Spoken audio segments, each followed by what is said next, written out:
మెగానైట్ channel ప్రేక్షకులకందరికీ నా శుభాభివందనలు. నా పేరు గిడుగు లక్ష్మీధర్. నేను అనేక కవితలు, కథలు రాశాను. అనేక పత్రికల్లో ప్రచురించబడ్డాయి. ప్రస్తుతం నేను 8 పుస్తకాల వరకు కవితా సంపుటాలు వెలువరించాను. అందులో మీకు ఒక కవితను మాత్రం వినిపించగలుగుతున్నందుకు చాలా సంతోషంగా ఉంది. మెగానైట్ ఛానల్ ప్రేక్షకులకందరికీ నా శుభాభివందనలు. నా పేరు గిడుగు లక్ష్మీధర్. నేను అనేక కవితలు, కథలు రాశాను. అనేక పత్రికల్లో ప్రచురించబడ్డాయి. ప్రస్తుతం నేను 8 పుస్తకాల వరకు కవితా సంపుటాలు వెలువరించాను. అందులో మీకు ఒక కవితను మాత్రం వినిపించగలుగుతున్నందుకు చాలా సంతోషంగా ఉంది. అల్లుకున్న తీగలు పెనవేసుకున్న బంధాలు. జీవితం అనే దారిలో ఈ రాకపోకలే మానవ బంధాలు, మన మధ్య సంబంధాలు. ఓ బంధాన్ని నిలుపుకోవాలంటే అహాన్ని మూలకు నెట్టి ఇతరులలో లేని తేడాలను, పరిమితులను స్వీకరించాలి. నీ జీవిత నాణ్యతను బట్టి నువ్వు పంచిన బంధం నిలబడుతుంది. మంచి నావికుడు పోరుగాలిని గమనించుకుంటూ తెడ్డు వేసి నావలాగినట్లు నిన్ను నీవు మెరుగుపరుచుకోవాలి.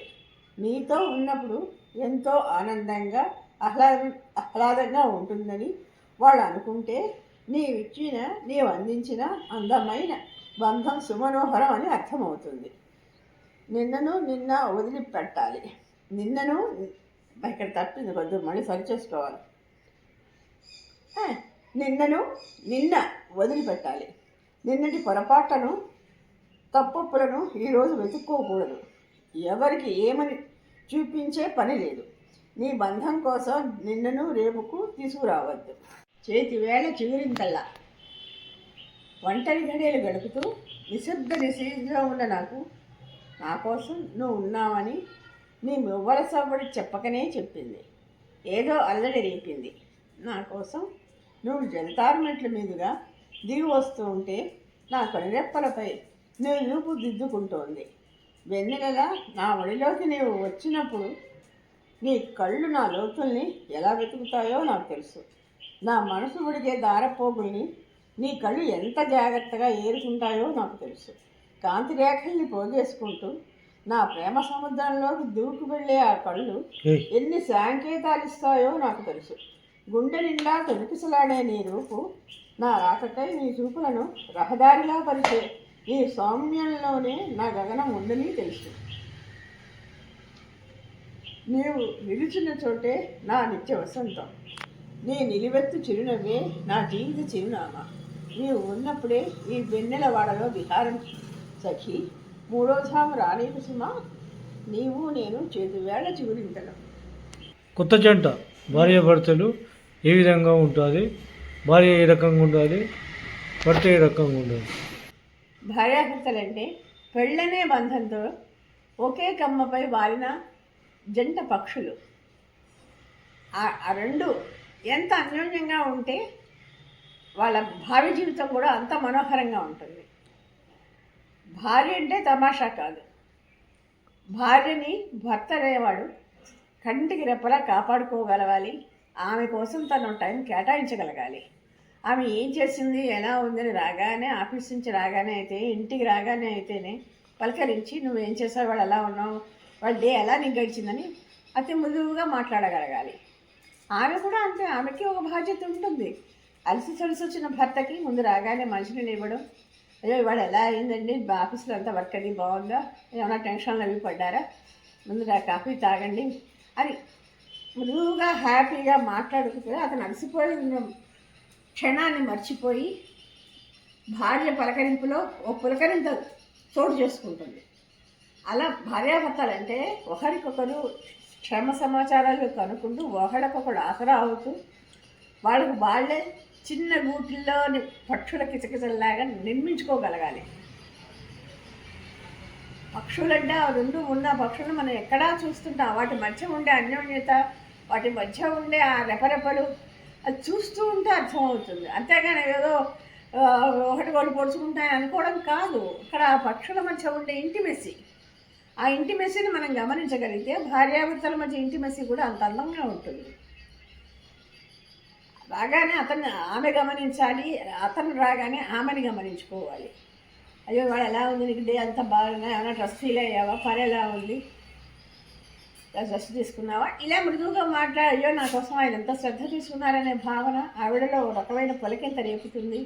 అతనిపై అవ్యాజ ప్రేమ మరింత మరింత కొండలా ఎదుగుతుంది. అదే భర్త కూడా అయ్యో ఇవాళ నువ్వు హ్యాపీగా ఉన్నావా, అందించే సరిగ్గా తిన్నావా, పిల్లలు ఎవరైనా విసిగించారా, ఎలా ఉన్నావు, కాసేపు రెస్ట్ తీసుకోపోయాడు, ఇలా మృదువుగా మాట్లాడనుకోండి, ఆ మాటలు అందించాడే అనుకోండి, అప్పుడు ఆమె కూడా ఎంతో హ్యాపీగా ఫీల్ అవుతుంది. ఆ హ్యాపీనెస్ రాత్రి వాళ్ళిద్దరం వచ్చా అనుకోని బంధం ఎంతో మృదుమధురంగా కనపడుతుంది. దాన్ని ఎవరు దూరం చేయలేరు, దాన్ని ఎవరు పక్కకి నెట్టలేరు. ఆ బంధమే భార్యాభర్తల మధ్య అనుబంధం, అదే శాశ్వతం. పిల్లలతోటి తల్లిదండ్రులనే మనం వాళ్ళకి ఎంత ఫ్రీడమ్ ఇస్తూనే వాళ్ళకి పనువు ఫ్రీడమ్ ఇస్తూనే వాళ్ళు మన దగ్గర దాపరికం లేకుండా ప్రతిదీ చెప్పగలిగేలా వాళ్ళని మనం ట్రైన్ చేసుకోవాలి. ఎప్పుడు పిల్లలు బయటకు వెళ్తున్నా ఎందుకు, ఏమిటి, ఎక్కడికి, ఈ ప్రశ్నలు వాళ్ళు మనం అడగకుండానే వాళ్ళు చెప్పగలిగేలా వాళ్ళకి మన దగ్గరతనాన్ని, మన పెద్దరికాన్ని వాళ్ళకి చెప్పాలి, తెలియజేయాలి. మన పెద్దతనంలో ఉండే దగ్గరతనాన్ని వాళ్ళకి ఇవ్వాలి. అప్పుడు పిల్లలు మన దగ్గర ఏదీ దాచలేరు. అమ్మ నేను ఇవాళ మా ఫ్రెండ్తో బయటకు వెళ్తున్నాను, ఇవాళ నేను నా ఫ్రెండ్ హోటల్కి వెళ్ళొచ్చాం, నేను నా ఫ్రెండ్ ఇవాళ బయట షాపింగ్కి వెళ్ళాం, ఇలా ప్రతిదీ ఇంటికి రాగానే చెప్పగలుగుతారు పిల్లలు. అందుకని పిల్లలతో మాత్రం ఎప్పుడు వాళ్ళకి చనువిస్తూనే ఎందుకు, ఏమిటి, ఎక్కడికి అని మనం అడగకుండానే వాళ్ళు మనతో చెప్పే అంత దగ్గరతనం వాళ్ళకి ఇవ్వాలి. అప్పుడు వాళ్ళు ఎక్కడికైనా వెళుతుంటే మనం ఎక్కడికి వెళుతున్నామని అడగడం మనకి సభ్యత కాదు. అదే మనం అడగకుండా వాళ్ళు చెప్పగలిగే చనువుని, మన పెద్దరికాన్ని వాళ్ళకి తెలియజేస్తే వాళ్ళే అమ్మ నేను వాళ్ళ బయటికి ఇలా వెళుతున్నాం అని వాళ్ళే చక్కగా ధైర్యంగా చెప్పగలుగుతారు. అలా మనం పిల్లల్ని మనకి మనంగా ట్రైన్ చేసుకుంటూ మన దగ్గరతనాన్ని, మన పెద్దరికాన్ని వాళ్ళకి చేతిలో పెట్టినట్టు పెట్టాలి. ఫ్రెండ్షిప్, స్నేహం అనేది ఆ కాలంలోనూ స్నేహాలు అప్పుడు ఉన్నాయి, ఇప్పుడు ఇవే స్నేహాలు ఉన్నాయి. కానీ అప్పుడు మా రోజుల్లో ఫోన్లు లేవు. ఫోన్లు లేకపోవడం వల్లని కలిసిన కాసేపైనా ఎరమరికలు లేకుండా ఆ స్నేహాన్ని ఓపెన్గా చెప్పుకుంటూ ఆ దగ్గరతనాన్ని ఒకళ్ళకొకళ్ళు ఎంతో అనురాగంగా పంచుకునేవాళ్ళం. ఆ స్నేహం ఇప్పటికీ నిలిచే ఉంది. 60 ఏళ్ళైనా ఆ స్నేహప్రాయంగానే అంత ఎరమరకలు లేకుండానే నిజాయితీగా ఉంది. ఇప్పటి కాలం పిల్లలకి అంత నిజాయితీగా పూర్తిగా పరిపూర్ణంగా ప్రేమించగలిగేవాడు ఎవడూ కనిపించడం లేదు. ఈ కాలంలో ఎవరిని నమ్మలేకపోతున్నారు. ఏ మనిషిని నమ్మటం లేదు. ఎందుకని? ఎక్కడుంది లోపం? నువ్వు ఇచ్చే స్నేహంలో లోపమా, నువ్వు అందించే మాటల్లో లోపమా, నువ్వు ఎరమరికలు లేకుండా మాట్లాడడంలో లోపమా? ఎక్కడుంది నీలో లోపమా, ఎదుటివాడలో లోపమా? కాదు. నువ్వు పరిపూర్ణంగా ఎరమరికలు లేని స్నేహాన్ని నువ్వు అందించగలగాలి, భరోసా ఇవ్వగలగాలి. అతనికి ఏదైనా ఒక కష్టం వచ్చినప్పుడు ఏవి కంగారు పడకురా, నేనున్నాను, నీకు కష్టం ఎవడో అదే చెప్పు, ఇద్దరం కలిసి ఆలోచిద్దాం. లేదు నీకు ఇంకేదైనా ఉందంటే మన ఫ్రెండ్ని కూడా పిలుద్దాం, ముగ్గురం కలిసి ఆలోచిద్దాం, దాన్ని ఈజీగా పరిష్కరిద్దాం. అంతేగాని నువ్వు ఒక్కడూ సఫర్ అవ్వదు అని ఆ ధైర్యాన్ని ఇవ్వాలి. అదే స్నేహం అంటే, అదే స్నేహాల మధ్య ఉండే ఫ్రెండ్షిప్ అంటే, ఒక దగ్గరతనం అంటే అది 10 కాలాలైనా 10 ఏళ్ళైనా కాదు, 70 ఏళ్ళైనా ఎప్పటికీ అలాగే ఉంటుంది. అదే స్నేహమాధుర్యం అంటే. ఏదో కలిసిన కాసేపు హాయ్ హాయ్ అని భుజాల మీద చేతులు వేసుకుని ఇద్దరు చెరో సిగరెట్టు పీక వాడు పీక వీడు పట్టుకుని తాగడం కాదు, చెరో పగ్గు తాగడం కాదు. స్నేహం అంటే ఎరమరికలు లేని అద్భుతమైన భరోసా ఇచ్చే స్నేహం, అది స్నేహం అంటే. ఈ కాలం పిల్లలకి సరి అయిన వ్యాపకాలు లేవు. ఒక పని ఎందు ఒక శ్రద్ధ లేదు, ఏదైనా ఒక లేటెస్ట్ కొత్తగా పని చేయాలన్నా కూడా దాని మీద ఇంట్రెస్ట్ లేదు. క్రియేటివిటీ దేనింట్లోనూ లేదు. అందుకని వాళ్ళు ఏమిటంటే అంతసేపు ఫోన్ల మీదే డిపెండ్ అయిపోయి ఫోన్లలో వచ్చే మ్యాటర్నే వాడు గ్రహిస్తున్నారే తప్ప ఇంకోటి గ్రహించలేకపోతున్నారు. ముందు ప్రతి పిల్లవాడికి పుస్తక పఠనం అలవాటు చేయాలి. ప్రతి వాడు ఏదో ఒక టైంలో పుస్తకం చదవందే 1 గంట కూడా గడపకూడదు అనే నియమం పెట్టుకోవాలి. ప్రతి వాళ్ళకి ముందు లేస్తూనే వాళ్ళ స్కూళ్ళు కార్యక్రమాలు అవన్నీ ఉన్నాక కాసేపు బయట ఆడుకున్నాక కాసేపు ఏదో 1 గంట సేపు ఏదో ఎనీ పుస్తకం, కవితల పుస్తకం కానీ కథల పుస్తకం కానీ, పుస్తకం ఏది ఇవ్వలేని జ్ఞానాన్ని ఒక పుస్తకం మాత్రమే ఇవ్వగలదు. 4 పంక్తులు మాత్రమే ఇవ్వగలదు. చదవడం వల్ల మైండ్ డైరెక్ట్గా అన్నీ రిసీవ్ చేసుకోగలదు ఆ అక్షరాల నుంచి. అందుకే పుస్తకం అంటే తమాషా కాదు. పుస్తకం అంటే హస్తభూషణం. ఆ భూషణంలోంచి మీరు నవరత్నాలు ఏరుకోగలుగుతారు. అందుకని ప్రతి విద్యార్థి, ప్రతి వాళ్ళు ఏ వయసుతో సంబంధం లేదు పుస్తక పఠనానికి. 60 ఏళ్ళవాడు, 70 ఏళ్ళవాడు, 90 ఏళ్ళవాడు కూడా పుస్తకం చదవాల్సిందే. 20 ఏళ్ళవాడు, 10 ఏళ్ళవాడు కూడా ఎనీ టైం ఇంగ్లీష్ కాదు, తెలుగు కాదు, ఏదో ఒక పుస్తకం చదవాలి. నేను అమెరికాలో కూడా అనేక దేశాలు తిరిగి వచ్చిన్నాను.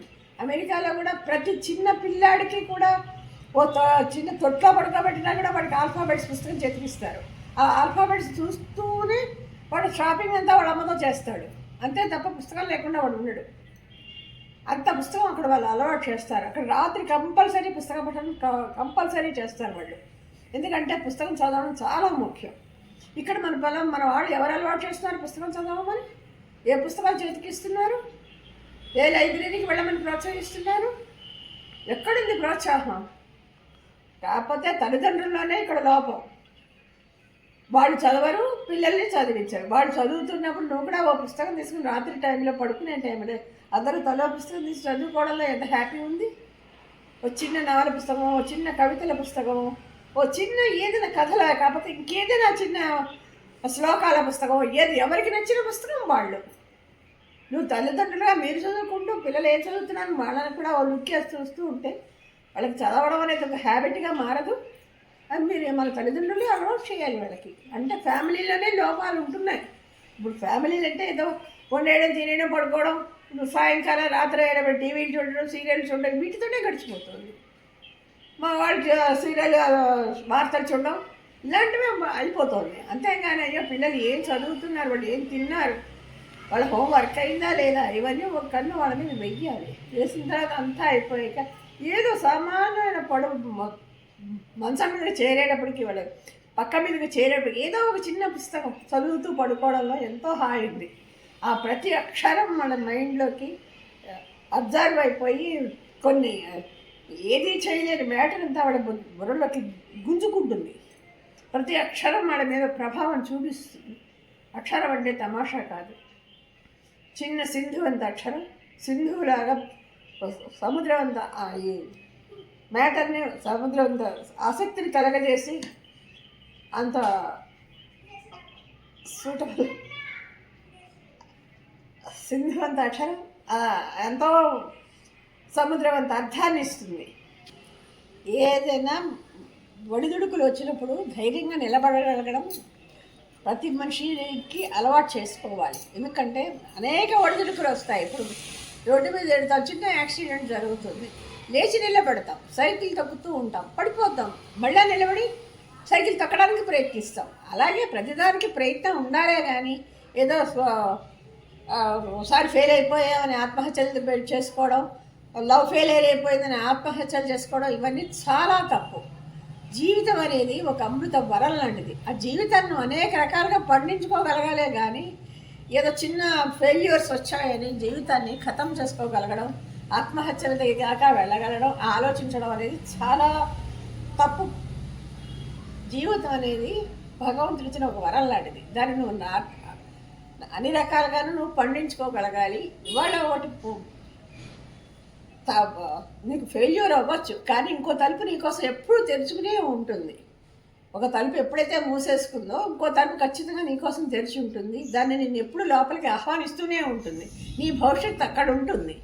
అంతేగాని ఆత్మహత్యలు చేసుకోవాలని, ఇంకేదో ఫెయిల్యూర్ అయిపోయిందని ఇంకోలాగా నీకు నువ్వు నిరాసక్త చెంది ఎవరిని చేరనీయకుండా దాని దగ్గర రానీయకుండా నీకు నువ్వుగా ఒంటరితనాన్ని అనుభవించడం చాలా తప్పు. జీవితం ఎప్పుడు పరిపూర్ణమైనది. దాన్ని నువ్వు నీకు చేతనైనంతలో ఆనందంగా అనుభవించగలగాలి, 10 మందితోటి హ్యాపీగా సంతోషంగా ఉండగలగాలి. అప్పుడే నీకు జీవిత సాధనకు దొరుకుతుంది. ప్రతి మనిషికి ఇంతో అంతో దానం ధర్మం అనేది మన జీవితంలో ఒక భాగం అయిపోవాలి. ఎందుకంటే మనం 10 రూపాయలు సంపాదించుకుంటాం కాదంటలేదు. ఆ 10 రూపాయలు నువ్వే అనుభవించాలని ఎప్పుడూ అనుకోకూడదు. అందులో 9 రూపాయలే నీవి, రూపాయి నీది కాదు అని నిర్ణయించుకోవాలి. ఎందుకంటే ఆ రూపాయి ఇంకోవరికైనా ఇంకో రకంగా ఖర్చు పెట్టావే అనుకో ఇతరుల కోసం, వాళ్ళ కళ్ళల్లో వెన్నెల కాంతిని నువ్వు చూస్తావు. అలాంటి కాంతి నీకు ఎక్కడ దొరుకుతుంది? ఆ కళ్ళల్లోని ఆనందం మళ్ళీ తిరిగి చూడగలవా? ఆ రూపాయి నోటు కూడా నువ్వే ఖర్చు పెట్టుకుంటే. అలాగే ఇంకో అంత డబ్బు బాగా నీ దగ్గర చాలా బాగా ఎక్కువ ఉంది ఉన్నప్పుడు, మంచి ఆస్తిపాస్తులు ఉండి కొంచెం బాగా జీతాలు అవి బాగుండి అన్ని రకాలుగా బాగున్నప్పుడు నీ ఇంట్లో ఉన్న పిల్లాడికి వాళ్ళ స్కూల్ ఫీజు కడితే ఎంత బాగుంటుంది. వాళ్ళ కళ్ళల్లో ఆనందం ఎంత ఆనందమైన ఉంటుంది. ఆ కళ్ళల్లో ఆనందం నువ్వు ఎప్పుడైనా చూడగలవా? వాళ్ళు నిజంగానే, ఎందుకంటే ఇది కూడా నేను అనుభవంలో కొన్ని చెప్తున్నాను. ఎందుకంటే వాళ్ళు నిజంగానే వాళ్ళు పోస్ట్ మాస్టర్ ఆయన తండ్రి, ముగ్గురు పిల్లలకి ఒకేసారి ఫీజులు కట్టడం వాళ్ళ పాపం చేయలేకపోయేవాడు. అతను ఒక పిల్లాడిని అయితే మానిపించేద్దాను, ఇంకా నేను 10th తోటే ఆపేద్దాం వాడిని, ఏ చిన్న కిరాణా కుట్లోనూ పెట్టేద్దాం అనుకునేవాడు. అలాంటప్పుడు మా వారైతే వాళ్ళకి ఫీజులు కట్టి, ఆ ఫీజులు వాళ్ళ కోసం కట్టి, వాళ్ళ కోసం స్టేషనరీ షాపుల్లో పుస్తకాలు వాళ్ళకి అందజేసి అలా అన్నీ చేయడం. ఇవాళ అబ్బాయి ఫారెన్ వెళ్ళాడు. అది మాకు నిజంగా నాకు గర్వకారణంగానే ఉంటుంది. ఎందుకంటే ఆ క్షణంలో వాళ్ళ దగ్గర లేని తనాన్ని మనం కాస్త ఆదుకున్నామే అనుకో, ఆదుకున్నందుకు వాళ్ళు ఎంత పైకి వచ్చారు పిల్లలు. నీ అలా ఆదుకున్న వల్ల నీ ఆస్తి ఏమి పోలేదు, నీ ఇల్లు ఏమీ లేనితనంగా బికారితనం అయిపోలేదు. కాకపోతే ఆ కాస్త సహాయానికి ఆ పిల్లాడు చక్కగా ఫీజులు కట్టాడు, చదువుకోగలిగాడు. చక్కగా ఇవాళ ఇంకొక ఇంటర్మీడియట్ డిగ్రీ చదివి బీటెక్లో చేరగలిగాడు. ఆన్ ది స్పాట్ చక్కగా ఇవాళ ఫారిన్లో ఉంటాడు తను. ఆ పిల్లాడు ఒక ఇంటర్మీడియట్ ఫీజు కట్టిన పాపానికి నేను. అలా ఎప్పుడు ఎవరికైనా అవసరం ఉంది అంటే వాళ్ళ స్థితిగతులు తెలిసాక నీ చెయ్యి అందించడంలో ఉండే ఆనందం ఇంత అంతా కాదు. అది పున్నమి వెన్నెలని మించిన వెన్నెలని. అందుకని ఎప్పుడైనా సహాయం అర్థించిన వాళ్ళని లేదు కాదు అనకూడదు. వీలైనంతలో సహాయం చేయండి, వీలున్నంతలో నీ చేయి కలపండి. అదే నేను ఎవరికైనా ఇచ్చే సలహా. ఇవాళ రేపు అనేక రకాల సమస్యలు ఉంటున్నాయి కాదని నేను అనను. ఆ సమస్యలను దాటుకోవడానికి చిన్న అబద్ధం, చిన్న తప్పించుకోవడము, ఏదో ఆ టైంకి మనకి బడ్జెట్ లేకుండా ఉండడానికి ఇంకో రకమైన అబద్ధం, ఇంకో రకమైన తప్పుడు మాటలు చెప్పడం, అప్పటికప్పుడు నువ్వు తప్పించుకోవచ్చు. కానీ దాని పర్యవసానం వాతావరణంలో ఎంత కలుషితమవుతుందో నువ్వు ఎప్పుడూ గ్రహించవు. అది నీకు నువ్వేం చేసావో అన్నది ఇవాళ తెలియకపోయినా 4 రోజులు 5 రోజులు 10 రోజులకి నీ ఇదే ఉంటో వాళ్ళకి తెలిసిపోతుంది. అప్పుడు నీ మీద ఎలాంటి అభిప్రాయం ఉంటుందో ఎప్పుడైనా ఊహించావా? నిజాయితీగా ఒప్పుకో, నేను చేయలేను, చేయగలను, చేయలేకపోయా నేను చేయలేనయ్యా ఇవాటికి నా వల్ల కాదు అని చేయడానికి లేదని చెప్పండి. అంతేగాని మరో రకం అబద్ధాలు చెప్పద్దు. చేయగలిగినంత వరకు సహాయం చేయండి. లేదంటే నాకు చేయడానికి వాళ్ళ నాకు ఆస్కారం లేదయ్యా, మరోసారి వీలైనప్పుడు చేస్తానని చిన్న మాట అనడంలో తప్పు లేదు. అంతేగాని లేనిపోని భేషజాలికి పోయి ఏదో చేస్తారని అప్పులు తెచ్చి చేయడం కానీ అవన్నీ ఈ భేషజాలికి మాత్రం పోవద్దు. ఎవరు చేయగలిగినంత మటుకు సహాయం చేయండి. లేదు అంటే నిస్సంకోచంగా చేయలేనని ఒప్పుకోండి. ఎదుటి వాళ్ళని మాత్రం మోసం చేయొద్దు, వాతావరణాన్ని పాడు చేయొద్దు.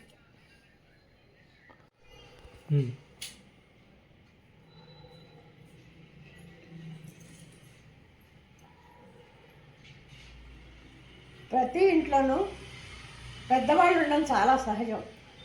పెద్దవాళ్ళు అనే మాటకు వస్తే వాళ్ళు నిజానికి ఇంటికి పెద్ద దిక్కు. ఇప్పుడు భగవంతుడిని మనం మూల పెట్టుకుని ఎలా పూజిస్తామో అలా పెద్ద దిక్కుని మనం వాళ్ళని అంత ఉన్నతంగా వాళ్ళని క్షేమ సమాచారాలు కనుక్కుంటూ అనుక్షణం వాళ్ళని కంటికి రెప్పలాగా కాపాడుకుంటూ వాళ్ళని ఎంతో ఒక దేవుళ్ళలా చూడాలి.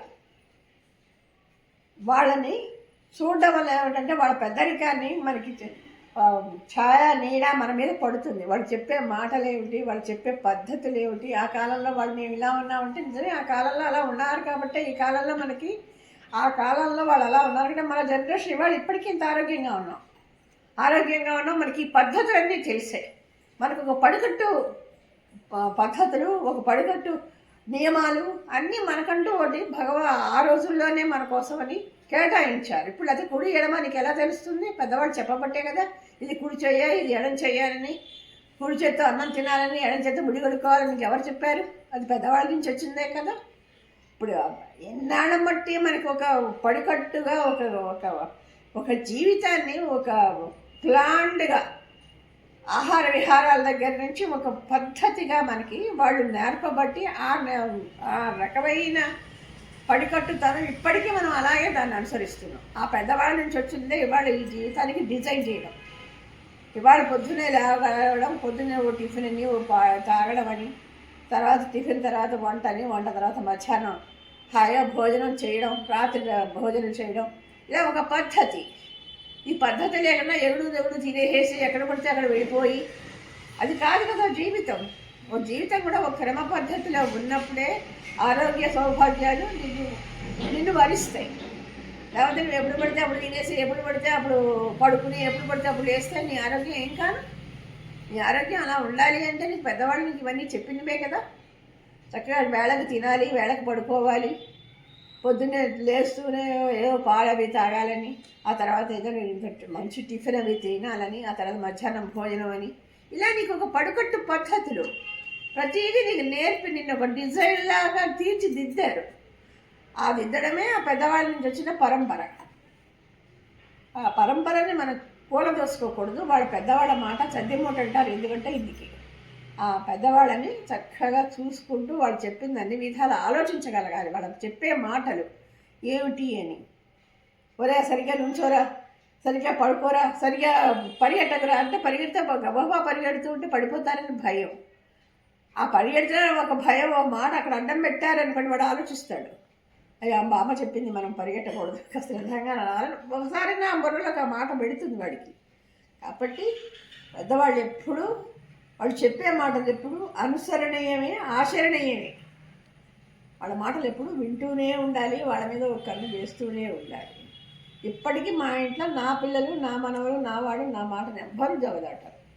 ఆ బామ్మ ఏం చెప్తే అదే బాగుంటుందిలే అనుకుంటారు. బామ్మ పెట్టింది హాయిగా తింటారు. ఇప్పటికీ ఇంత సర్దైన ఆవకాయ ముద్దేసి కలిపి పెట్టినా అందరూ తింటారు. అలాంటి ఆనందాన్ని వాళ్ళకి మనం కలగ చెయ్యాలి. పెద్దవాళ్ళే కలగజేస్తారు ఆనందాన్ని. ఇప్పుడు ఏ తల్లికి ఖాళీగా ఉంది ఇంత ముద్దలు కలిపి పెట్టడానికి? అదే ఒక బామ్మో అమ్మమ్మో ఉన్నారనుకోండి, అది ఇంట్లో ఏది వృధా చేయకుండా దాన్ని సద్వినియోగం చేస్తూ అది చక్కగా వాళ్ళందరికీ తల ముద్ద పిల్లలకి అందరి నోట్లోకి వెళ్ళేలా చేస్తారు. అది పెద్దవాళ్ళ పని.